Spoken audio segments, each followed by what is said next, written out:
way of conceptualizing yourself is that you're one speck of dust among 7 billion.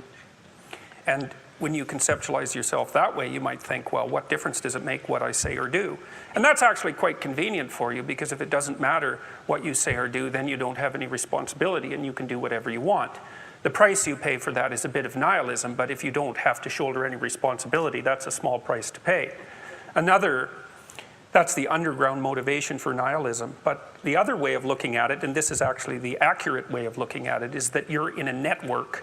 You're a node in a network, and so you can do a little bit of arithmetic very rapidly and just figure out how powerful you are.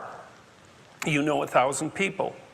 You're going to know more than that over the course of your life, but let's say 1,000 for the sake of argument for now. They know 1,000 people. That means that you're one person away from 1,000,000 people and 2 persons away from 1,000,000,000 people. And you're the center of that network. And now the way networks work is that information propagates in a networked manner. So don't underestimate the power of your speech. Now, you know, Western culture is phallogocentric. Let's say it. Okay, so we'll say, yeah, that's just fine. That's exactly what it is. It's predicated on the idea of the logos, that the logos is the sacred element of Western culture. And what does that mean? It means that your capacity for speech is divine. It's the thing that generates order from chaos and then sometimes turns pathological order into chaos when it has to. Don't underestimate the power of truth. There's nothing more powerful. Now, in order to speak what you might regard as the truth, you have to let go of the outcome. You have to think, all right, I'm going to say what I think, stupid as I am, biased as I am, ignorant as I am. I'm going to state what I think as clearly as I can, and I'm going to live with the consequences no matter what they are. Now, the reason you think that, that's an element of faith. The idea is that nothing brings a better world into being than the stated truth. Now, you might have to pay a price for that, but that's fine. You're going to pay a price for every bloody thing you do and everything you don't do. You don't get to choose to not pay a price. You get to choose which poison you're going to take. That's it. So if you're going to stand up for something, stand up for your truth. It'll shape you, because people will respond and object and tell you why you're a fool and a biased moron and why you're ignorant. And then if you listen to them, you'll be just that much less like that the next time you say something. And if you do that for 5 years, you'll be so damn tough and articulate and able to communicate and withstand pressure that you won't even recognize yourself. And then you'll be a force to contend with. And you don't get to wait until, because I get letters like Sad gets all the time too, from faculty members in particular, and they say, well, you know, when I get tenure, it's like, then they think, well, when I'm an associate professor, and then they think, well, when I'm a full professor. It's like, if you're a professor already, you're like the most protected person in the history of the planet, you know, and you need, well, okay, but one of the things that indicates is that it's almost impossible to provide people with enough protection so that they feel safe to speak. Okay, so we'll address that directly. It is not safe to speak, and it never will be. But the thing you got to keep in mind is that it's even less safe not to speak.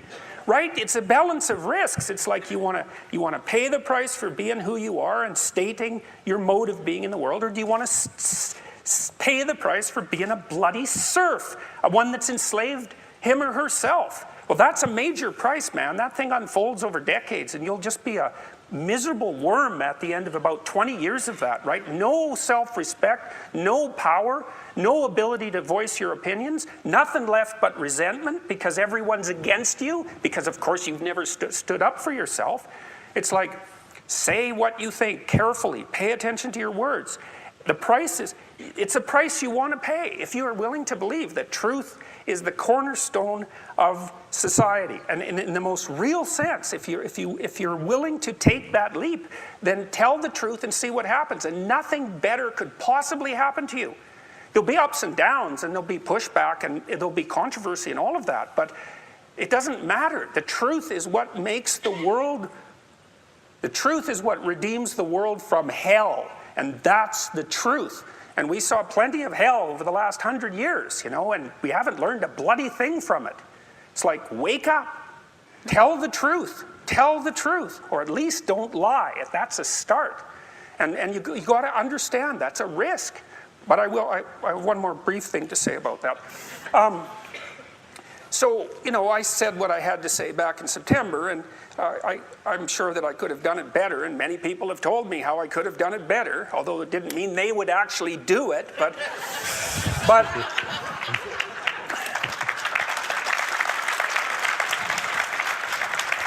and you know, my job was at risk, serious risk, for about 2 months, and it destabilized my family, who've been very brave about this, so like, thumbs up to them, man. They've just stood by me.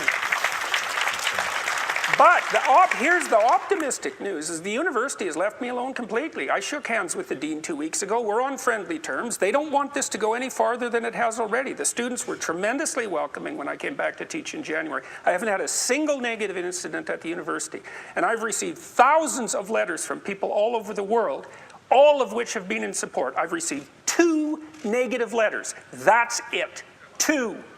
So the people have an inchoate longing to have the sort of thing that we're talking about articulated. And so don't be thinking you're alone. It's just that people can't talk, they're afraid to talk, or they don't know what to say. And those are real problems. So if you're reasonably articulate, like, start talking and sharpen yourself up. I mean, the enemy is a cloud. They're a cloud of gnats. They're only courageous in groups. They're only courageous in mobs. If you stand your ground and don't apologize and articulate things properly, they'll disperse around you like they're not even there. So most of it's illusion. So don't be afraid, but be afraid of the right thing. And the right thing you should be afraid of is not saying what you say, because that's the same as not being. And here you are, suffering away. You might as well be at the same time. At least then there's something to you. So